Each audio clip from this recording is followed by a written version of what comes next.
Is anybody here? I'm here. Hello. Hello. Hello. Alex, are you back? I'm back. Do you have the one with you? Oh, that's nice. Yes. Why just a glass when you can have the bottle? The bottle is in the kitchen. No. Oh, your bottle is in the kitchen. Yes, of course. Spanish, Italian, Italian. French. Oh, nice. Italian. Good choice. It's easier to find Italian wine in Munich. Yeah. So, how are you doing, Christian? Tired? No, it's I'm totally fine. I think I will go for a run right now. I thought you had to deliver food. Yeah, pizza. So do you think we can start, or we have the Yes. last 3 speakers? That's great. Like 46 speakers today. No, sorry, 49. 49, yeah. The second one missed. Yeah. I don't know. Anyway, so Anais. Hi. Hi. So, where are you calling us from? Austin, Texas. Nice. Yeah. How is the weather now? It's way too hot. It should not be this hot this early in the year. I see. Okay, cool. So, are you ready? Yeah, absolutely. So, Anais is going to talk about TimeSeries databases and Pandas DataFrames. Can you see my screen? Yep. Yes. Awesome. Okay. And just like, let me run through, you can see when I switch slides. All good? Okay. Yep. So I'm talking about time series databases and specifically InfluxDB, which is the core product of Influx Data where I work. So I'm a developer advocate at Influx. I've been with Influx Data for 2 years, and a developer advocate is just someone who helps represent the community to the company and the company to the community. So that means like helping developers use the product and giving product feedback back to product. I encourage you to follow me on the various channels if you decide to use Influx and you need help, because that's the other thing I do is provide support. So what is a time series? Before we talk about time series databases, let's take a step back. A time series is just data that is indexed in time. So common examples include things like stock prices, weather data, ocean tides, pressure, temperature, humidity, all that data is time series data. And time series data is found all over the place, but a lot of the big sources are IoT monitoring, because now there's like over 200 billion different IoT devices in the wild. And when I think IoT, I really think about sensors. So pressure, temperature, all that, that's all time series data that's being collected. DevOps monitoring is a huge source for time series as well, because software teams all over the world are expected to test earlier and move faster and release more frequently and produce really high quality code, all while reducing costs. And in order to do that, you need to monitor both your infrastructure and application performance. You need to monitor third-party integration points. You need to be able to monitor your system. You need to do CI/CD monitoring, like deployment frequency and change volume, or monitor Jenkins or Docker or Kubernetes. So DevOps monitoring is a huge space. Business analytics as well. FinTech, another area of time series that's pretty evident. One thing that makes Influx unique is that we offer the ability to write data at the nanosecond precision, and I don't know of other open source time series databases that allow you to do that. So IoT data time series data is pretty much everywhere. So this is what InfluxDB looks like, our whole stack. So InfluxDB is the time series database, but it also has a data processing engine to allow you to perform ETL tasks, and also a UI so you can create visualizations and dashboards, which is similar to Grafana. And then the other part of our stack is Telegraph, which is an also an open source collection agent. And it's written in Go, it's plugin driven, and it's database agnostic. So even if you're not interested in time series, if you're looking to collect data and write it to a source, like I highly recommend looking at Telegraph. Because yeah, it's a single binary deploy, and it's super simple and super lightweight. And one thing that makes it unique is that like there are over 200 plugins, and about 95% were all contributed to by the community. Now, when we talk about what makes Influx unique, pretty standard answer that most companies give, but that we look at ease of use ease of use and performance. And this is a benchmark that was created. And if you're using, for example, a R4 for Excel instance, and you have a series cardinality of 10,000, you can ingest close to 1 million points per second, or close to 800,000. That's a severe rounding error, I think, on my part.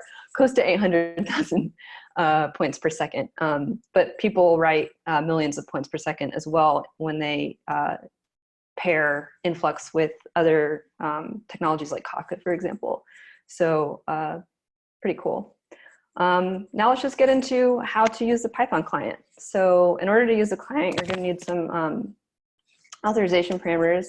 And these include the bucket where you're writing your data into, or where you're querying your data from, your token, and your organization. And so when you open up the UI, you can just go to the Load Data tab, and you will see all of this information like readily available. So that's really all you need. And then to actually use the client, all you need to do is import your dependencies and instantiate after you've installed with a pip install InfluxDB client.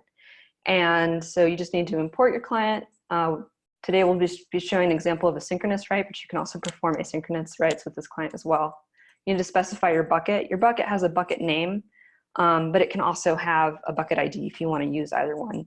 And then you instantiate the client by providing the URL that where Influx is running, as well as your token. And then you instantiate your query API and your write API.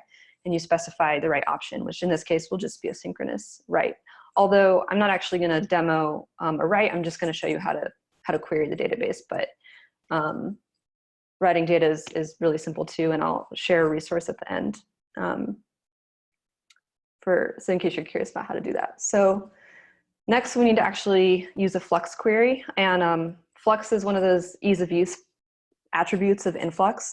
It is a functional query and scripting language, and time series databases are typically NoSQL databases. Influx is NoSQL, but Flux gives you and enables you to use the data and manipulate the data with a relational feel. So you can do things like joins and math across measurements and stuff with Flux. And this is what it looks like. It's kind of JavaScript-esque, has these pipe forward functions that kind of help you understand the transformations that you're doing to your data. So I'm going to select my data from my bucket. I'm going to specify a time range that I want to collect my data from the database. And then I filter for the measurement and the field and a tag that I want to look for. So in this case, I'm going to be looking at the CPU total from the usage user. And the next step is to simply pass that query into the query API and use the query data frame method, which will return a Pandas data frame for my time series data. And that's pretty much it. So there we go. We have a data frame returned, and we can start performing any additional analysis or using any sort of Python libraries that we want to from here on out. One point that I want to talk about before I leave is a question about the time series database and using the Python client. And a question I get is like, does data science, does data analysis need to be carried out on the server side? And my opinion is that it doesn't, for two reasons. The first is that the Python client is extremely performant.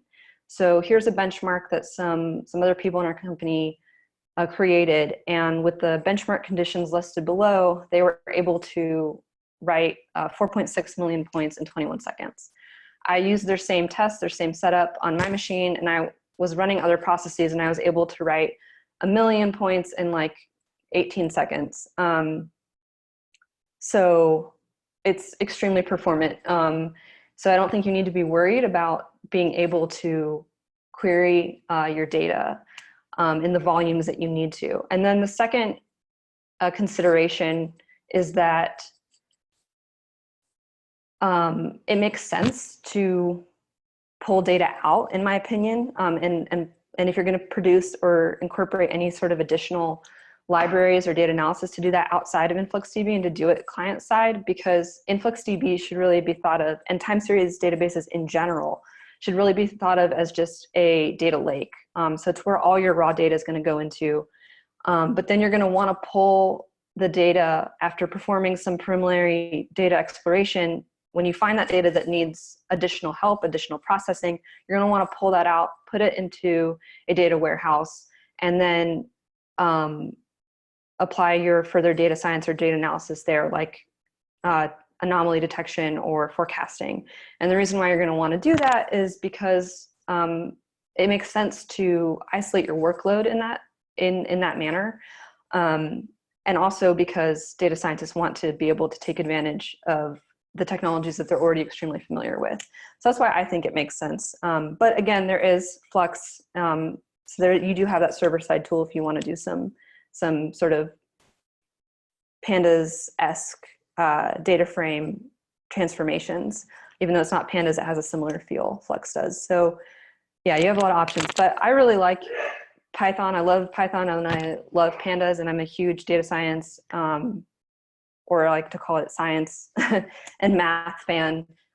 So being able to use the client in this way is what I'm all about. So here are some of the resources, and I will include a link to these slides in the slides channel so that you can have access to these as well. You can look at the Python client performance. You can look at how to create a forecast with InfluxDB and Facebook Profit. And you can also look at how to stream data from your InfluxDB instance in real time in a Jupyter notebook, which is pretty cool. So some other Python goodies for you all. Thank you so much to all the organizers. I really appreciate you guys giving me, guys and gals giving me opportunity to speak at Python Pizza. Thank you, Anais. Nice talk. Thank you. First time I hear about InfluxDB in a Python conference. It's cool. I use Awesome. InfluxDB. It's pretty cool, actually. Oh, that's so great. I talk about it. I'm using Redshift. Okay, so next one is Aly. Life without pip install. Yeah, I'm ready. Just let me share my screen. Oh, that's a cool microphone. Thank you.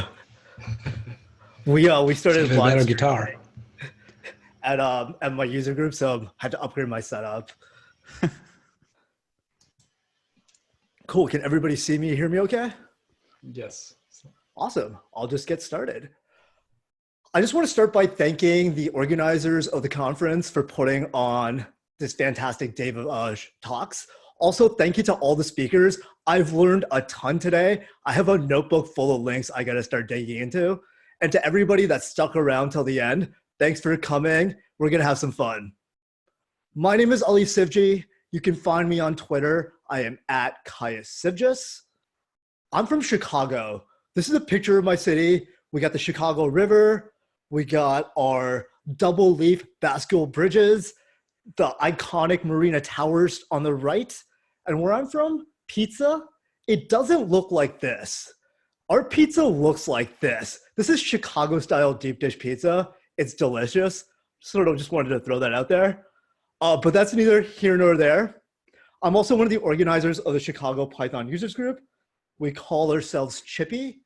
Chippy is one of the largest Python communities in the world. We have around 6,000 members.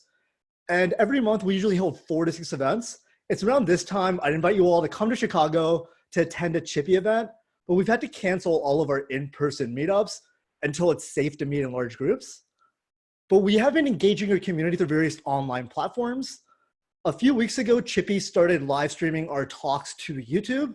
If you go to our channel, subscribe, hit that bell icon. You'll get notified of our upcoming events. Hope to see you on the live stream. Let's get started. So picture, if you will, a Python ecosystem that has lost the ability to pip install. Every Pythonista is trembling with fear. What are we gonna do? Learn another language? Come on now. We all know that there must be a better way.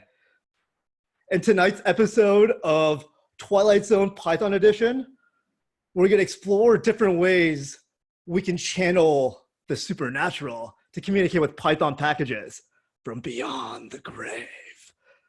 All right, so let's talk about what life would be like without pip install. I mean, we still got conda. Why don't we just use that? All right, that's it for me. Thanks so much for having me. Again, my name is Aly. Wait, what's that? Still have some more time? All right, I guess I can dig into this a little bit more. So have you really thought about what happens when we import a package? Let's take a look. When we import requests, the object that we import, it's a module. And also, we can see the location of where this module is loaded from. Let's take a step back. Looking at the documentation, sys.modules, it's a dictionary that maps module names to modules which have been loaded.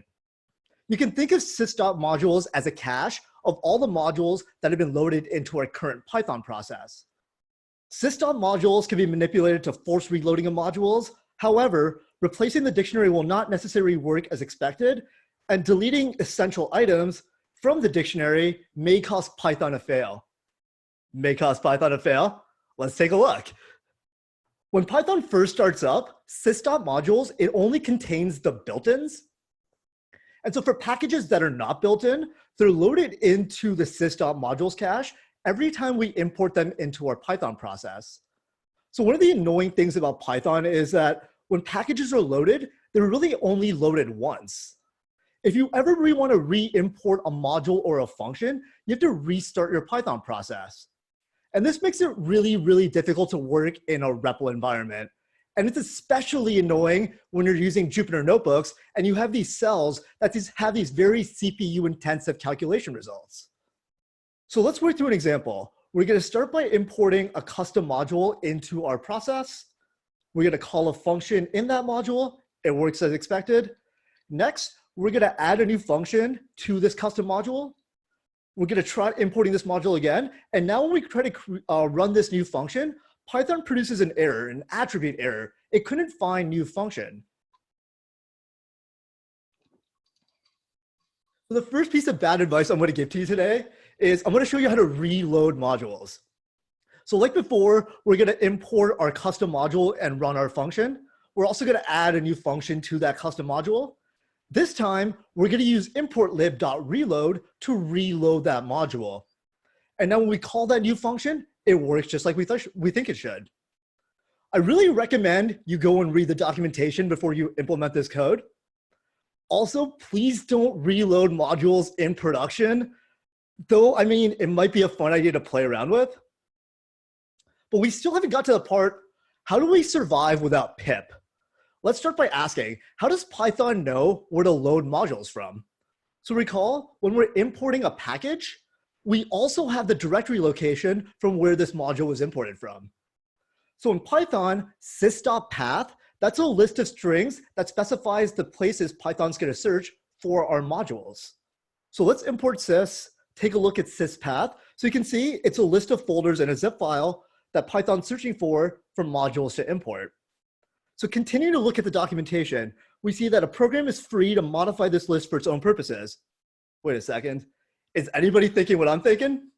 So let's try to import request, but it's not found. So now we're going to import sys. We're going to find a path to a virtual environment which already has requests in its site packages. We're going to append this path to our site packages. And now when we import requests, it works like it should. I know what you're thinking. How can I automate this process? Well, if we take up those steps and write up a script, we can run this script every time we start Python. Recall from the Zen of Python that implicit is better than explicit? Wait, is it the other way around? I can never really remember it. Well, anyways, so enter the built-in site modules. This module is imported automatically during the initialization of our Python process.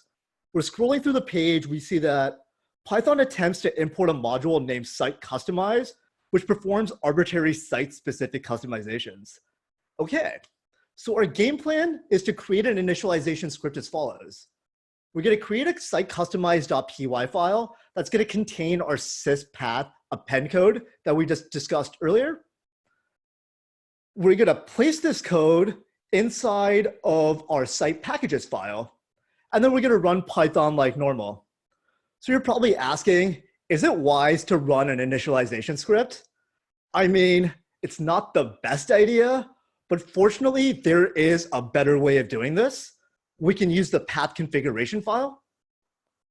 A path configuration file is a file that when you list a path, it's going to append every path in that file to our syspath. So a path configuration file can also be used to arbitrarily run any kind of code. I know what you're thinking. I don't have enough time, maybe for the next pizza conference. So to configure our path, we're going to need to create a file with our other environment site packages on that path in a line. We got to make sure that this file ends with .pth. We're going to place this pth file in our Python site packages directory. And then we're going to run Python like normal. I mean, this is still slightly a little scary since we have a little bit of implicit imports, but this pattern is actually used by Python libraries in the wild. Ned Batchelder actually wrote a fantastic blog post that I have a link to at the end.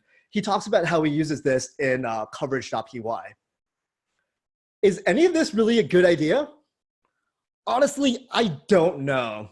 I'm just sort of letting you know what's possible. You got to decide what works for you, what works for your team, and what works for a specific project. So let's go over the key points one more time.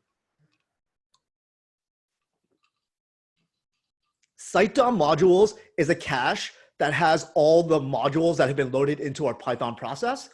Knowing about this is useful if we have to do complicated workarounds for monkey patching. I wrote a blog about this around a year ago. I included a link right there. Sys.path is a list of places that Python's going to look to import modules into the process.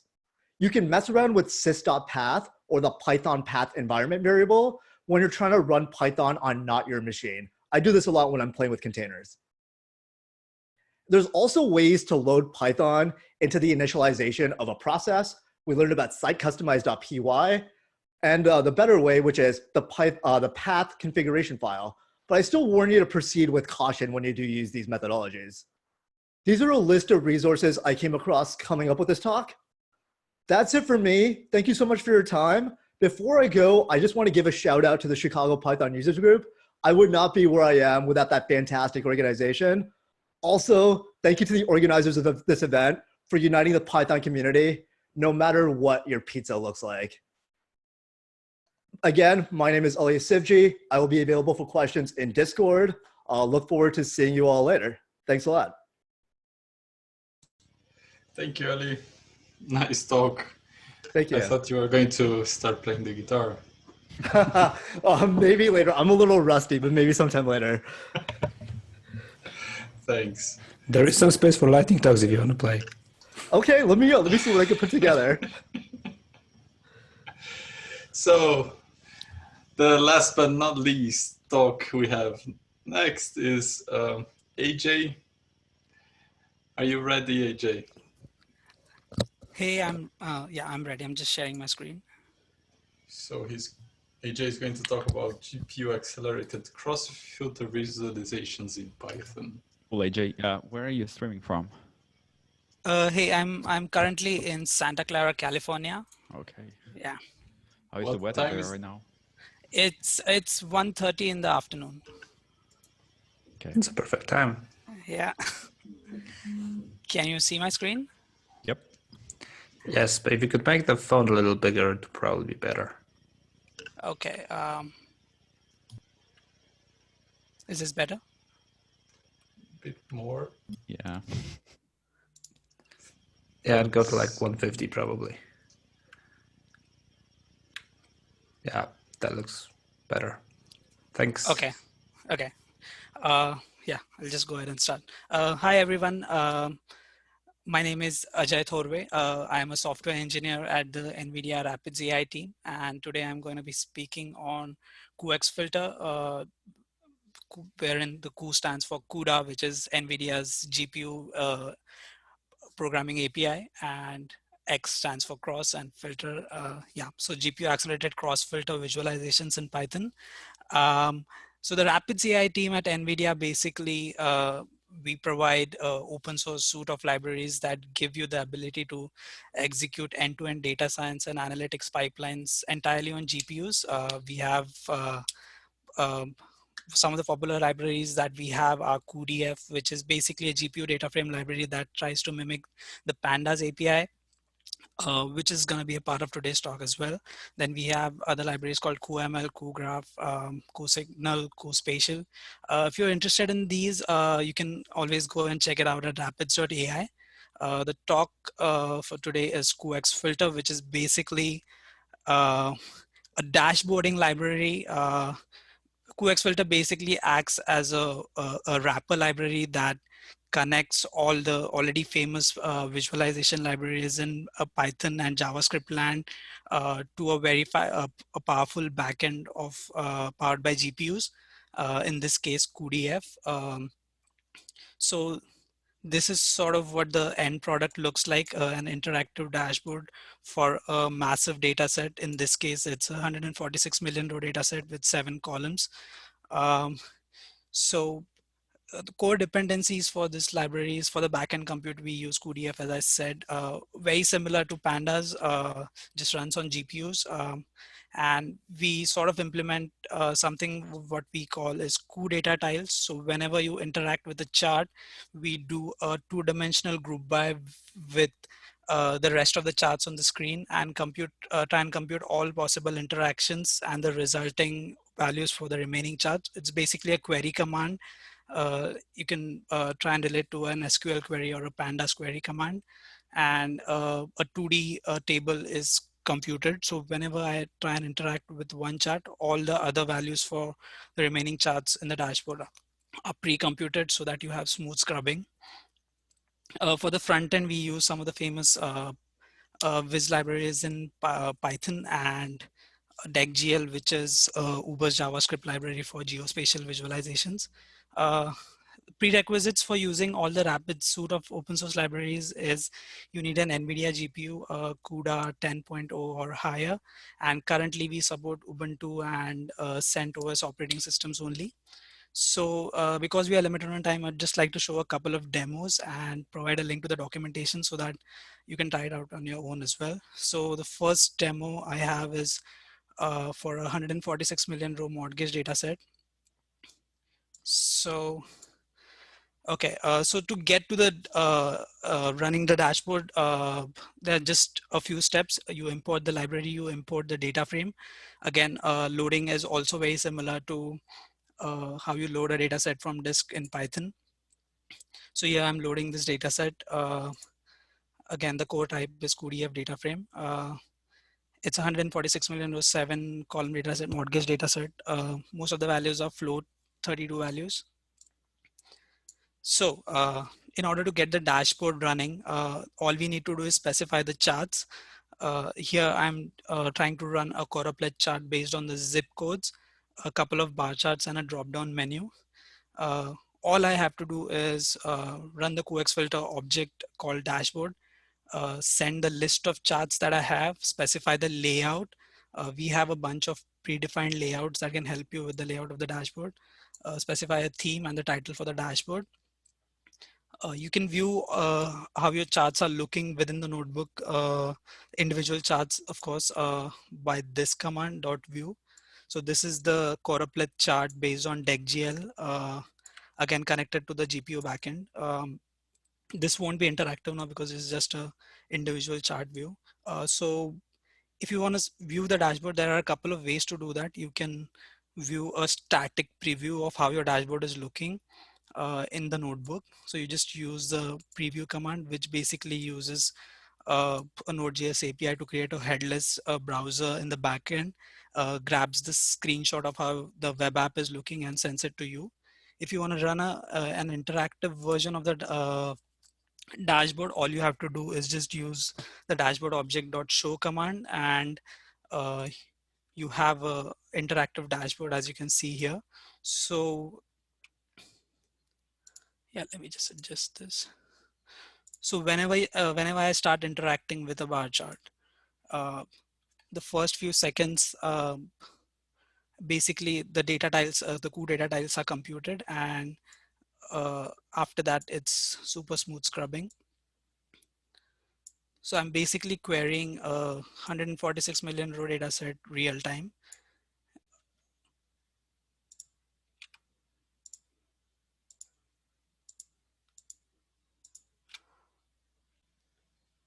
And after you're done querying, let's say if this is the query, you want these 5 zips and only these values from this bar chart, all you have to do at the end is just use the dashboard.export object. So these are the queries that you performed, and at the end you'll have the queried data frame, which is basically just 51,000 rows. So this helps in exploring massive data sets and quickly getting up interactive version of a dashboard, and also exporting the resulting values. The second demo I'd like to show is a data set twice the size of the one we had. This is the US 2010 census data set. I'm actually going to be running this. Let's see how it goes. So just a disclaimer, these values are randomized over an individual level. The census data set does not reveal these information for individuals. It's revealed for a block group level. So we've just randomized these for visualization purposes only. But this is a 308 million row 7 column data set. So all I do is specify 5 charts I want for this scatter plot to render every single point, bar charts, and some multi-select objects. So all I do here is this. So right now I have this scatter plot, which is basically going to be re-rendered on every zoom level or interaction we do. So in theory, we can just basically zoom into a very granular level and see each individual in the United States. And if you want to filter them, let's say I just want to go, I just want data over the San Francisco Bay Area, I can just go ahead and filter this. So as you can see, these many points are remaining. And if I want to scrub over it, just scrub over the age values, I can do that as well. And all of this is happening real time on GPU.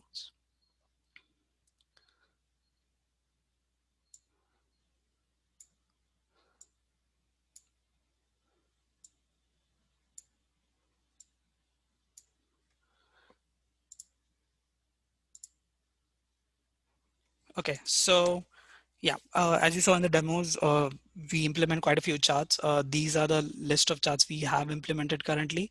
The idea is basically we don't want to reinvent the wheel with all the front-end libraries. We just want to make sure all the cool libraries out there, we can provide a way to connect them to our strong GPU compute libraries. And these are the charts, and it's still a new library. We are continuing to add more charts as we go on. These are the this is the link to the repository. I'm gonna add it in the Discord channel later. We also have a cool docs page with information like all the layout options that we provide, the default ones, how to generate each of the chart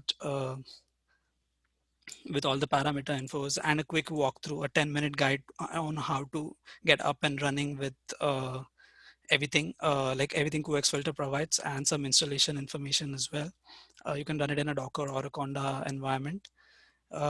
We'd definitely like you to try it out and let us know how it goes. Maybe open a few issues and feature requests, or maybe even submit a PR. If you want to contact me, I'll be available at AjayTH123 on Twitter, or at Ajay Thorve at LinkedIn.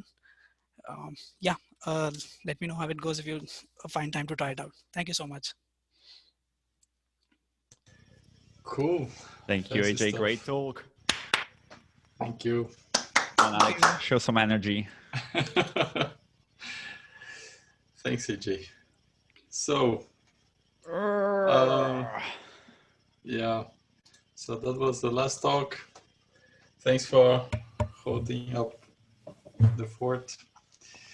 Did you send the PDF, Christian? We are going to Wait do a the second. closing now. Can you see my screen? Yes, you can share. Yes.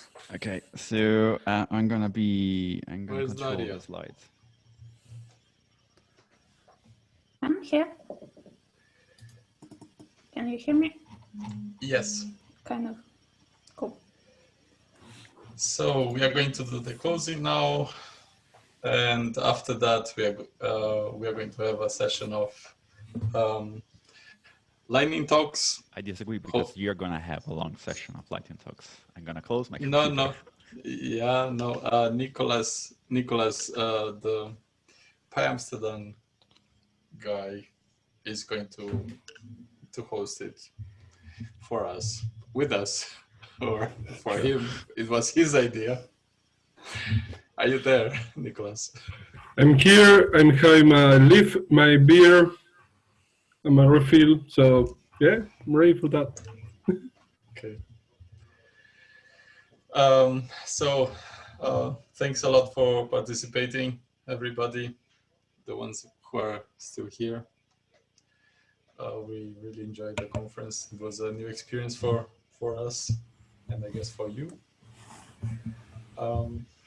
Next slide, please. Yeah, everything has to finish, and this is the end, except the lightning talks. Next slide. Wants to read? This is your idea, Chris. Go Okay, for so it. we have the best pizza, and the best pizza was by I think Marco Totolo. So we have the picture of the best pizza, which is really nice. I think it's a simple margarita, so it's beautiful and it's in the best way. Napoli. It looks different than the one on the previous talk. What do you mean? Oh, there was a picture of two pizzas on the Aly's talk, I Chicago. think. Yes. Yeah, Ali would pizza. disagree. Open for arguments tonight. And there's no pineapple on it. Come on. I mean, I'm okay with having pineapple, but that's another thing. Like the best pizza is this one tonight. Okay. Yeah. So thanks to the sponsors. I think we own this because in the opening we didn't have this picture. So thanks for all the sponsors. I hope this was a nice conference for you.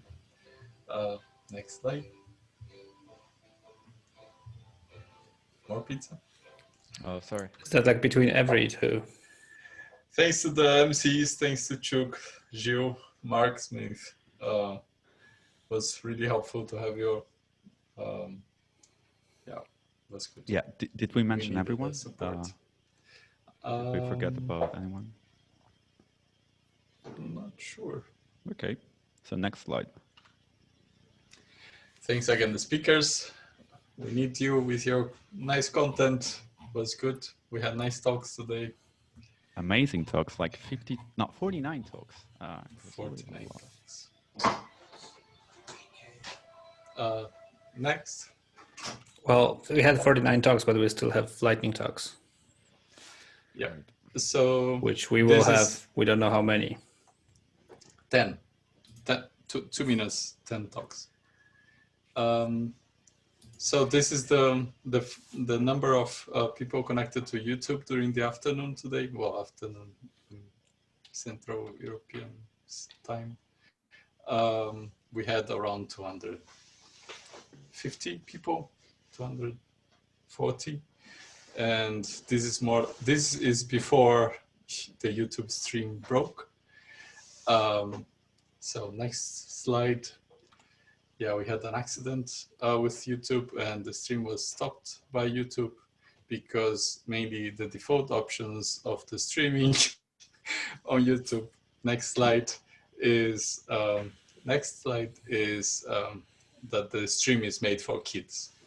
And I don't know what happened. Someone said, this is not for kids. I'm sorry. Did you show any picture? Any strange picture? No.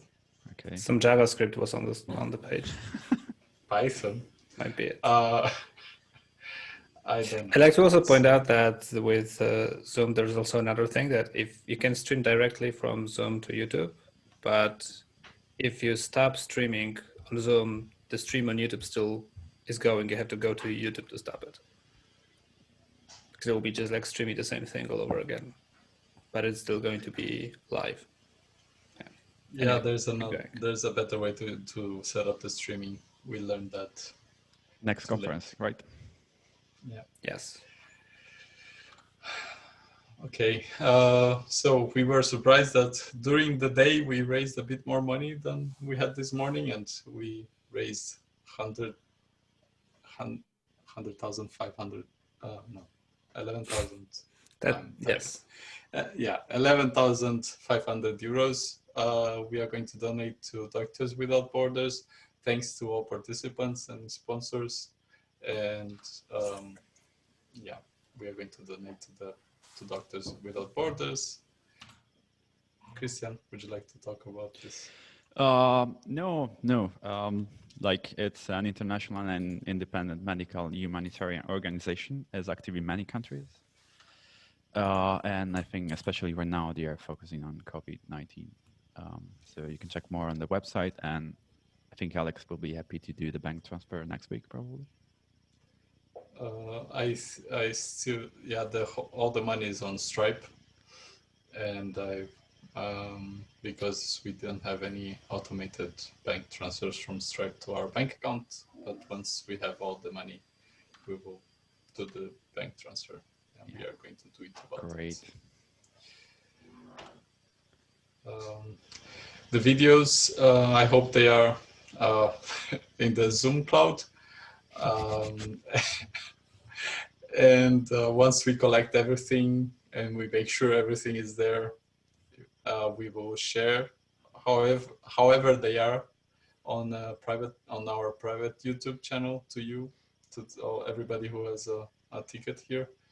And we are going to post-process the videos later and have them in nice talk format. Next.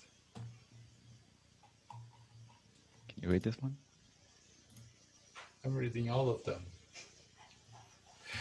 I'm a good reader. Maybe you want me to zoom in, I don't know.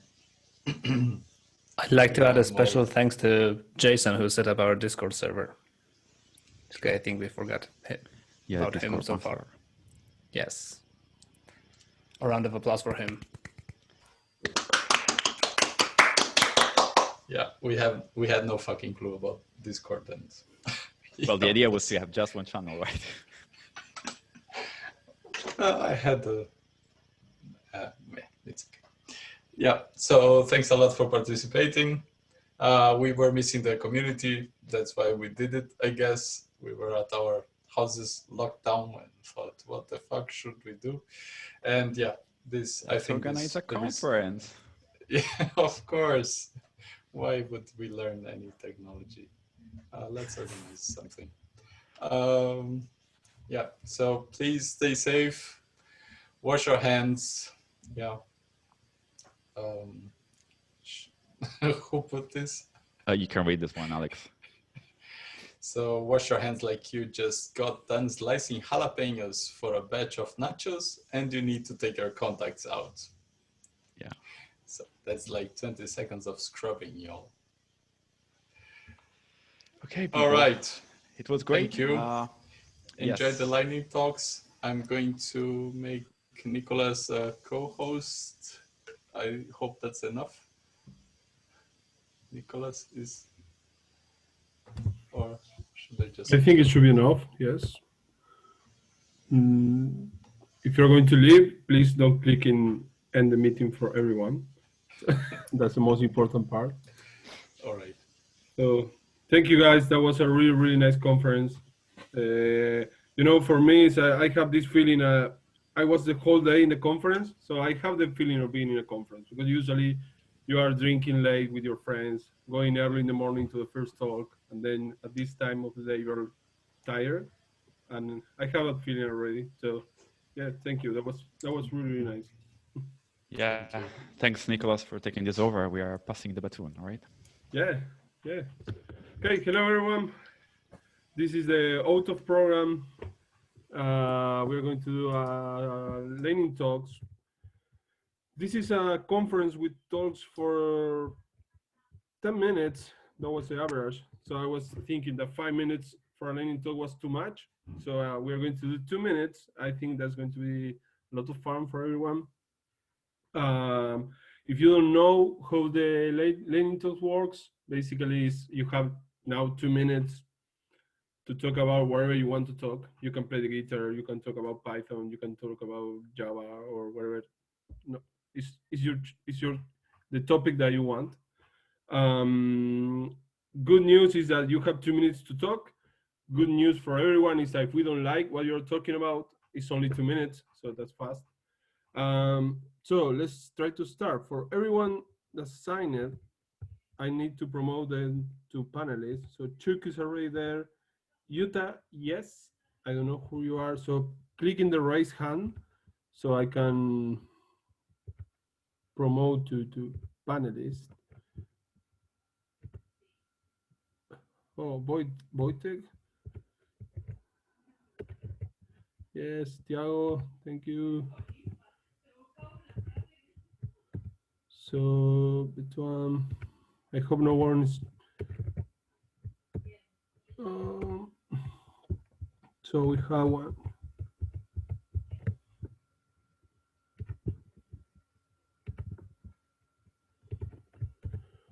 So anyone else? I think we are all here. Okay, so let's do it.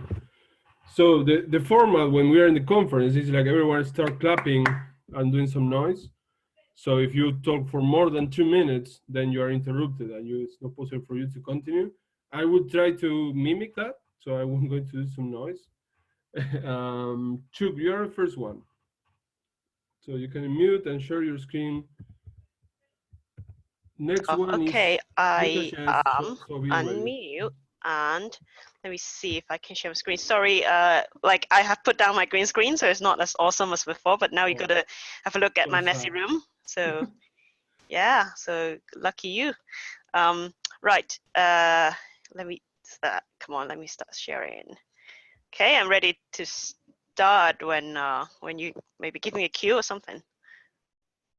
Just a second, I was. Okay, yeah. You have seen this lightning talk. I think I gave it at Pi Amsterdam. Yeah, I know. And Pi Ireland, I think. Yeah. That was the reason. I was saying a comment. I was saying I knew it. It's the third time you see it. Okay. Yeah. Okay, go for it. Right, so 2 minutes. I just gotta give a quick announcement of what's happened with PyCon US Hatchery program. So PyCon US Hatchery program was originally planned to be happening in PyCon in Pittsburgh, but of course, like PyCon in Pittsburgh is not happening. But we still have the Hatchery program. It will be online, and actually there are 2 that I'm involved. So this is the first one. Is the beginner data workshop for minorities. So it's basically designed for people who are new to Python or new to data science to start learning how to use Python to do data science stuff. And we also give priority for minorities. So if you have friends that or even yourself want to learn something, feel free to go to this website. So it's I will also share the link in the Discord, but it's just us.pycon.org, and then you can find it through the Hatchery tab here. So yeah, this is the first one. We need we need attendees, but also we need mentors. So if you are, in data science and you know Python, well, we want you. So there's another one that I'm involved. So this is the mentor sprint for diversity beginners. So yeah, we go online now. So all the details again is in the website, and we need, we need mentor. You can see that we need mentors, and also we need some contributors that, if you have a project that is super cool, you want to recruit some new contributors, especially you want more diversity, you want contributors who are maybe from, a minority group, then this is the place to go. So you can see that like previously we have really awesome projects. We even have CPython. So yeah, so please get in touch. Just go to, again, go to PyCon US website, and you can find all of these under Hatchery. And I think that's it for me. Cool. Woo. So a crowd applause is cool. Bravo. And that was less than 2 minutes, so that was really good. So next one, Jan, where are you? So, sorry, that was the 2 minutes. So next one is Utah, yes. Sorry. Who is that one? Hey. Go for it. Hey, can you hear me? Yes. Okay. Yeah, share my screen. Share. Go. 2 minutes starting now.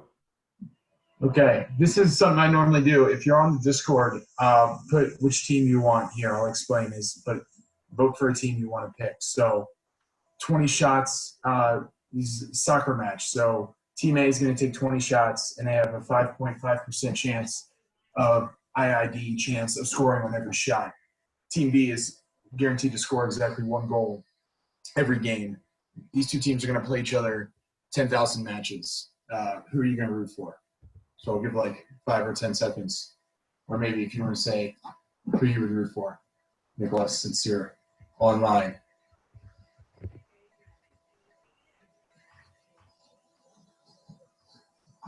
Okay, well, I'm gonna keep going because I only have 2 minutes. But normally I give this talk and we'll ask the class. Okay, there we go. Sam said team A. Sorry, Excellent. I'm going to team B. Sorry, I was. No, okay, everybody's going team A. And that makes sense if you think about average goals, right? Average goals is 1.1 to 1.0. But this is just like a binomial distribution, and we're gonna prove that team B is gonna win, and we're gonna prove it in 2 ways. The first way we're gonna prove it is just a binomial CDF here. So the odds of 0 or 1 goals for that team with 5.5% chance in 20 shots. So shots in prob here. And we run this.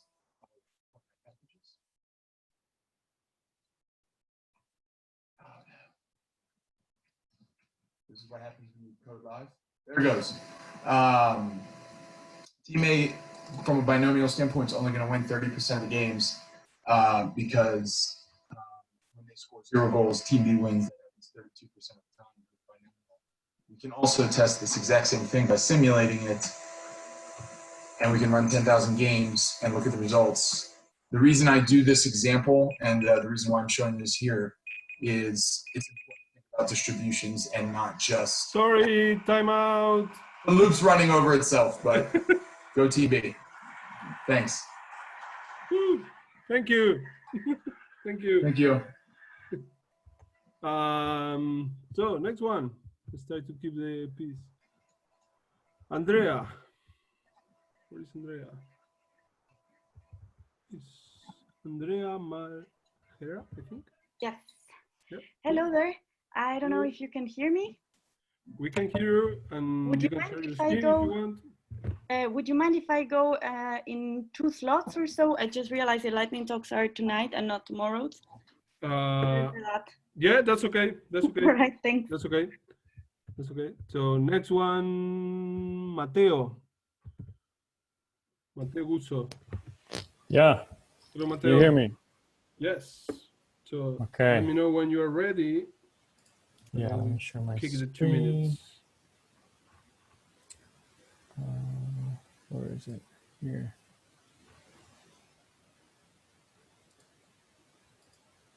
Cool. Go for it. Yeah. Thanks. So can you hear it? Can you see it? Yes.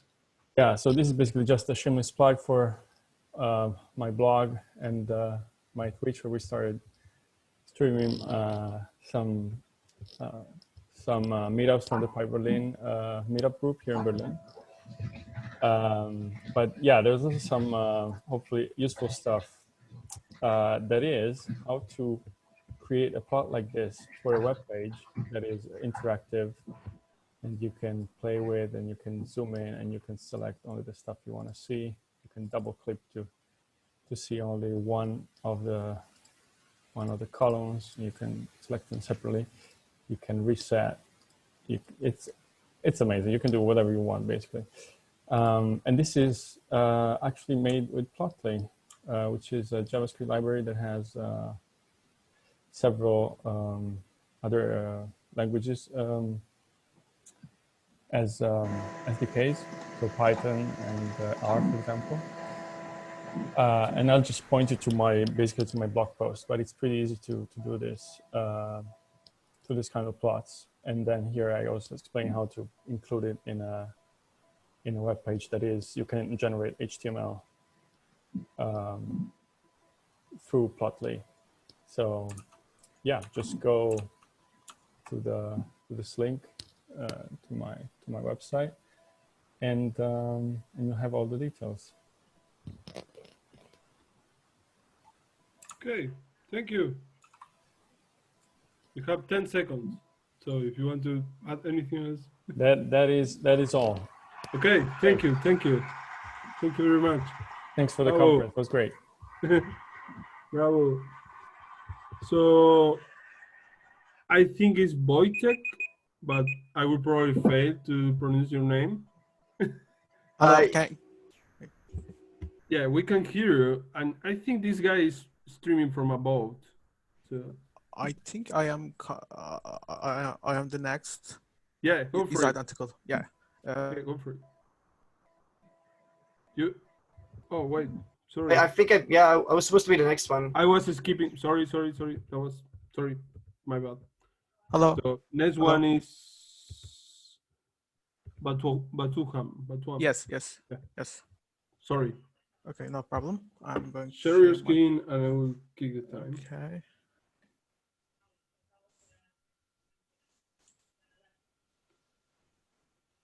Sharing it.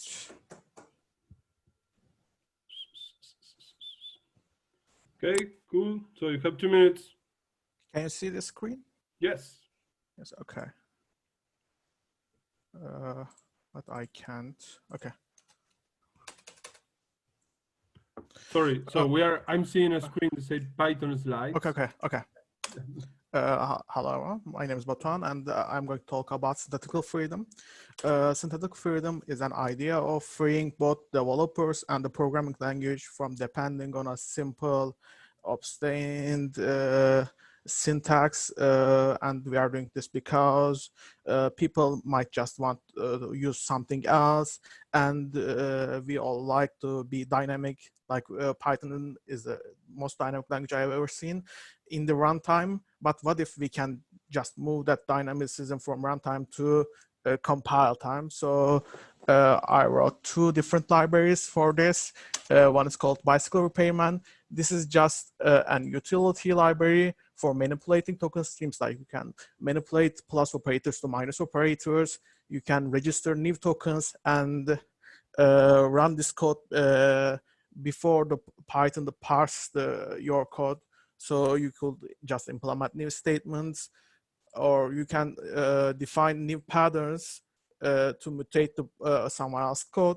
And we are doing this with with a hack that's previously explained here, a coding trick.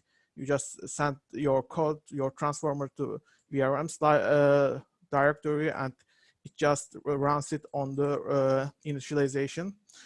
But this wasn't exactly what I want, because it was depending on tokens. Like Python doesn't know if 2 + 2 is a binary operation at token stage. So we need something like concrete syntax to mutate. And it is why I wrote another library afterwards called free syntax. This is for manipulating Python's syntax with the help of a parser generator that comes with standard library called lib2.3pgen, and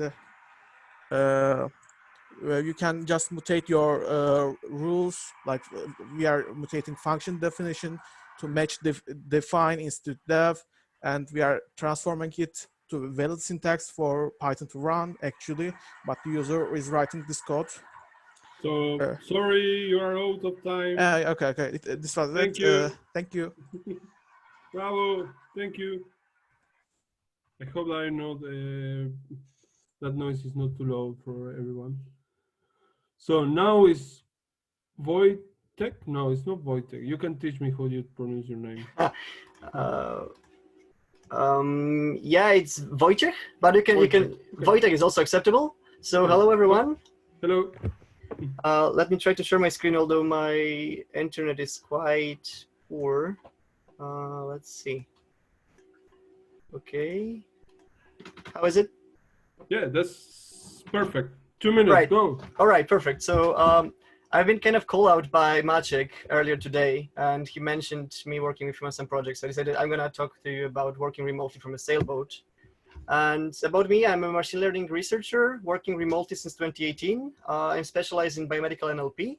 I sail since 2011, and I live on board since last year, since September last year, with my 3 boatmates who are sitting close to me right now. Well, I would say that it's not impossible. It's very, very hard to maintain 9 to 5 routine while you're sailing, especially if you want to keep on sailing.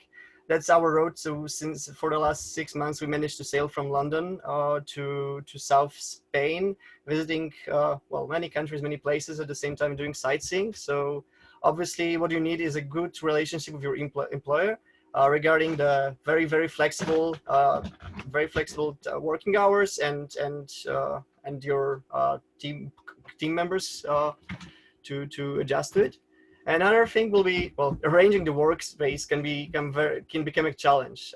Well, the internet reception is very, very bad from our experience. So even inside EU, where we are currently traveling, it was very poor. In many marinas, there is no free Wi-Fi, and even if it is, it's not usable for work. And 4G can be very expensive, especially if you work with data as a data scientist. When you need to download 10 gigabytes of data, some data set, well, and you have to buy yeah, it goes like €10 for 10 gigabytes. So it can be very, very expensive. There is no privacy, as I already mentioned. There are 3 my boatmates sitting next to me right now, and sitting to my talk. Ergonomy is non-existent, so you can see. Well, you need to become friend with yoga and Pilates if you want to exist after a few months working in such a small place. And there is a little space. Take a look at this picture. There are 3 laptops, and there's one more person not sitting here at the desk. It should be, but can be very rewarding. So you get to enjoy such beautiful sunsets. You can go for surfing or swimming after a Skype meeting or before, depending what time zone you work for. And obviously you enjoy all the perks of living close to nature. Well, that's all about me. Yeah, thank you. Bye. Thank you. That's really cool. So we have a speaker from above. So Pablo was writing, "It's too late." I don't know. Can I go? Yes, you can go. Thank you. All right. So let me just share my screen. Start my timer. Oh, sorry. I'm not sure if I'm sharing. Can you see my slides? Yes. All right, perfect. So let me just. So you have 2 minutes starting now. Perfect, thank you. So hello everyone, my name is Andrea Maldonado. Sorry for the misunderstanding before. I am a PyLadies Munich organizer, and I just finished my master thesis. So in May, I will be starting as a PhD student, but yeah, you can follow me here on social media. Let's chat afterwards. Today, I want to tell you about a little project that we call Robbie, which was how using reinforcement learning to teach an old robot a new trick. For this, we used this tech stack right here, so the Miyoko library, which was the physics engine, and the environment to create this hand over here, and then we tried to teach it how to throw a ball. We also used some Matplotlib, TensorFlow, OpenAI, and all overall our beloved Python. All right, so when we were ready to teach it how to throw a ball, we encountered a couple of challenges, mainly the sparse reward problem, which means it is a little bit difficult to say in a very high dimensional space to say where is the reward so that the agent can find it and then learn. So for this, we tried 2 techniques that I want to talk to you about today. First, the DDPG, where what we did was try to take the hand, the equivalent as taking the hand of a child, and then showing it how to throw. So from like going down and then up, and this motion to the robot. So as you can see, it's already kind of throwing. Oh, sorry, no, this is DDPG. So for this, we use another technique. What I just described is DMP, where we just kind of take the hand of the robot and then throw up. And then we did a mixture of this one and the DDPG, so that it would actually make some learning. You can see that it's moving the fingers, so it has the freedom to learn on that. And for this, well, conclusion is, thank you so much to everyone who helped us teach an old robot a new trick by supplying these awesome tools, and please continue doing so students can learn more Python. That's it. Thank you very much. Thank you. Really nice to see PyLadies all around the world. So Pablo signed up for a learning talk, but then he wrote, okay, you are there. Where are you, Pablo? So click the raise hand and I will promote you to panelist. Patrick, are you ready to go? Yes, so you can unmute yourself. So please, Pablo and Teresa, click in the raise hand in Zoom so I can promote you to panelist and you can speak.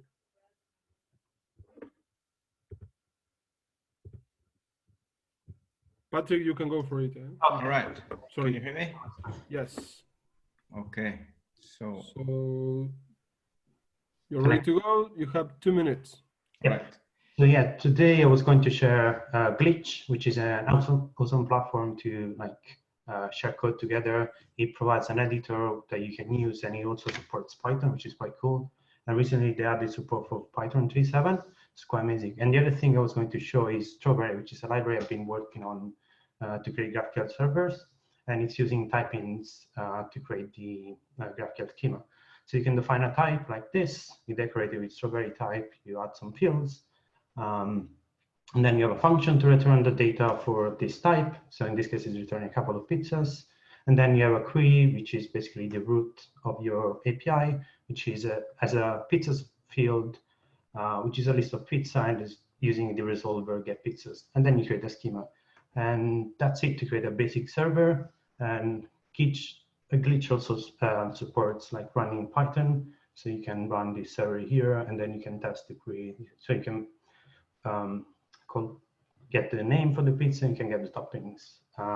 And yeah, Strawberry is in heavy development. So we've been working for about a year. Should be ready for production soon enough. And this is a repo. We're writing documentation this time. So if you're interested in GraphQL and type-ins, have a look at this. Thank you. Cool, thank you very much. Sounds really interesting. Thank you. I don't know if you're hearing that, but yeah, if everyone is saying cheers to you. So, I'm missing Pablo, I think. Yes, I'm here. Can you hear me? Ah, you're there. Sorry. Yes. Tiago, you're going to. I don't have you in the list. How come? You don't have me in the list? I don't have Tiago in the list, so okay, no problem. You can write to me in Discord, please. Pablo, are you ready to go? Yes. Okay. So I want to show another gotcha. It is related to PyTest. So when you write a test and you use different ways to unmock your mocks.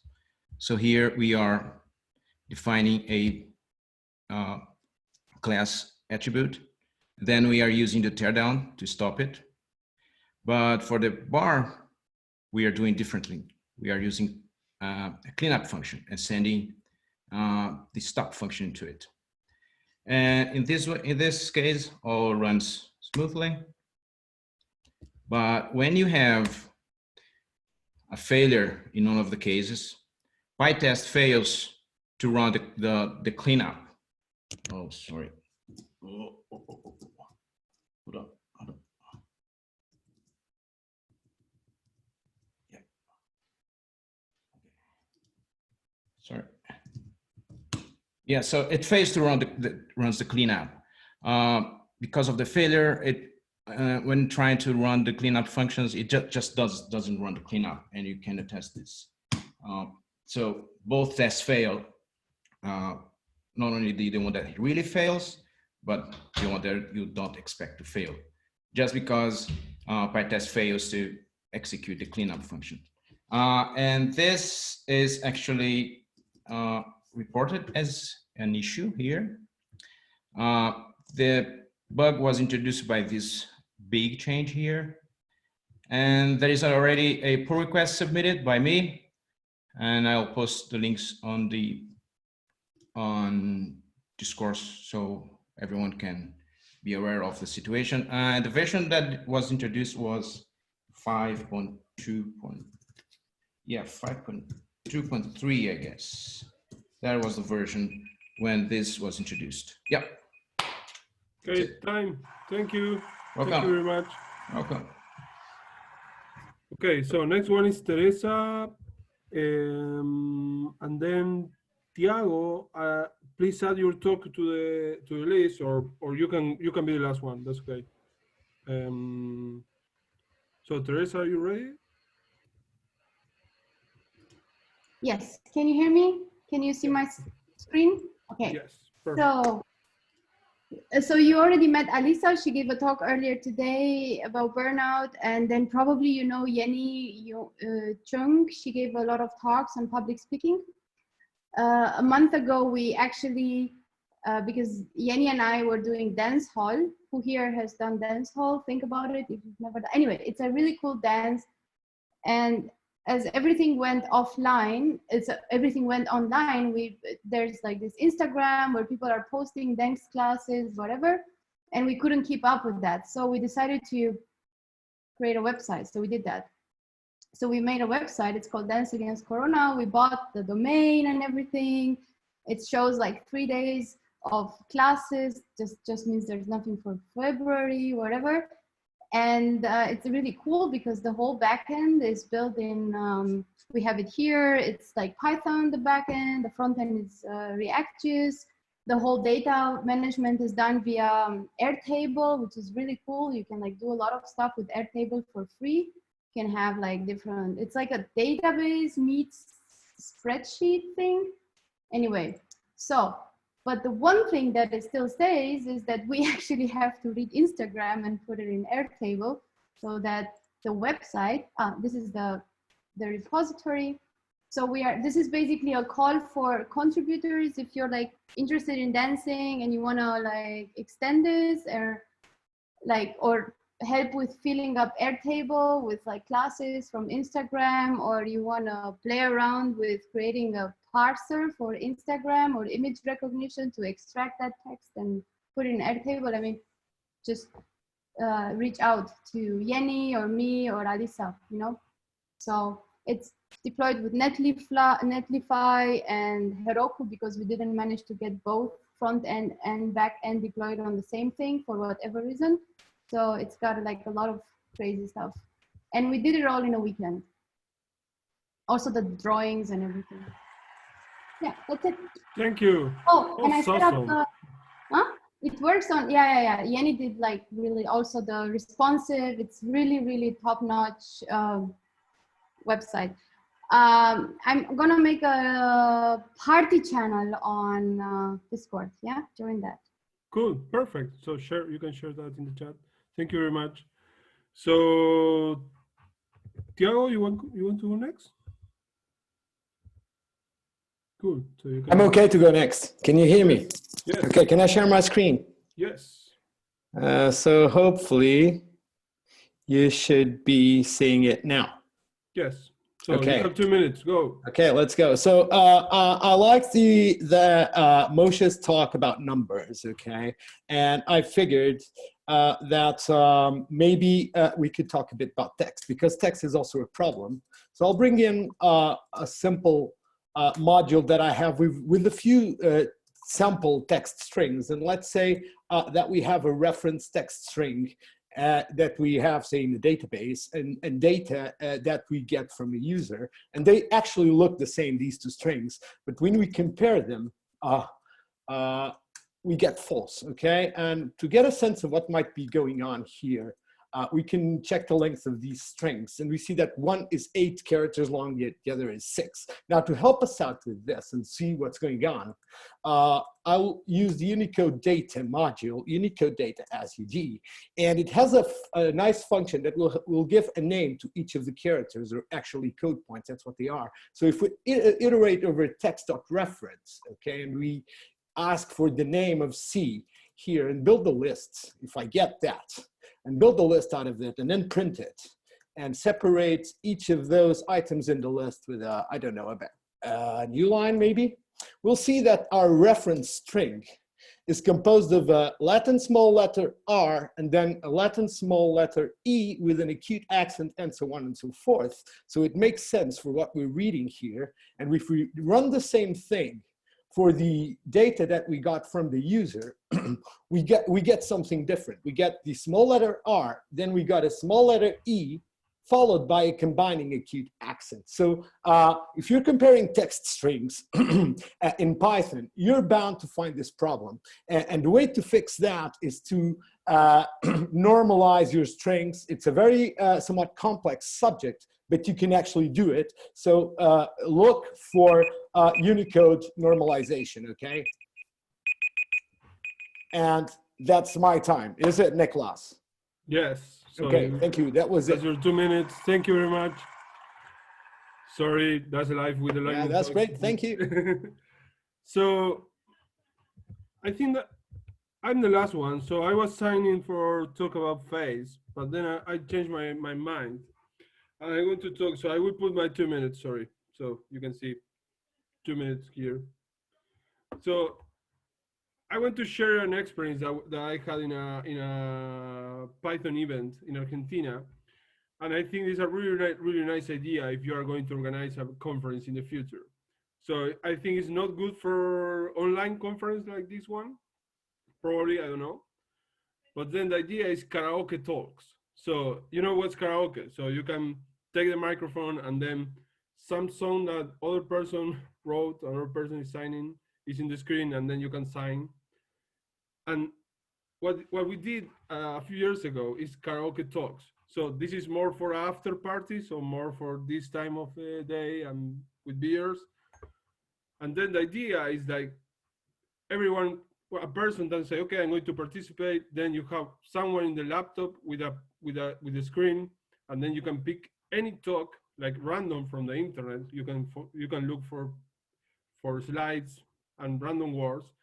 And then you have to put those slides in the screen, and the person has to start speaking as he is the owner of those slides, so presenting that talk. So that's really a good of improvisation, and I really like lightning talks, and I really like when you have to improvise when you are not really prepared and you don't have time and you're running.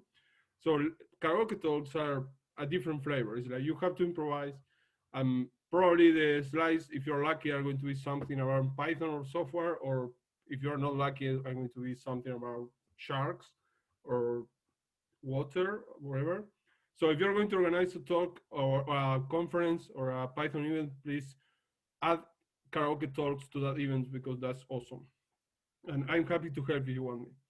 And that's 7 seconds. Okay. So I think that was all. Thank you, everyone. That was I was trying to run, so that was half an hour, I think, for lightning talks. I think it was good enough to not be boring. So I don't know what's next, but I think I need to keep drinking beer because it's King's Day in the Netherlands, and my neighborhood, everyone is playing music loud, so I need to sleep tonight. Yeah, so I think there is going to be some after party, and please follow that in Discord. That was all. Thank you very much. Thank you for all the organizers. That was a really long day for you guys. I can imagine that was also a long week preparing this conference. That was awesome. So thank you very much. See you, everyone. Thank you for this, and thank you. Enjoy your beer. Thanks. Thanks, everyone. It's amazing event. Salud. Cheers. Bye-bye. Ciao. Bye. Boa noite. Bye. Boa noite.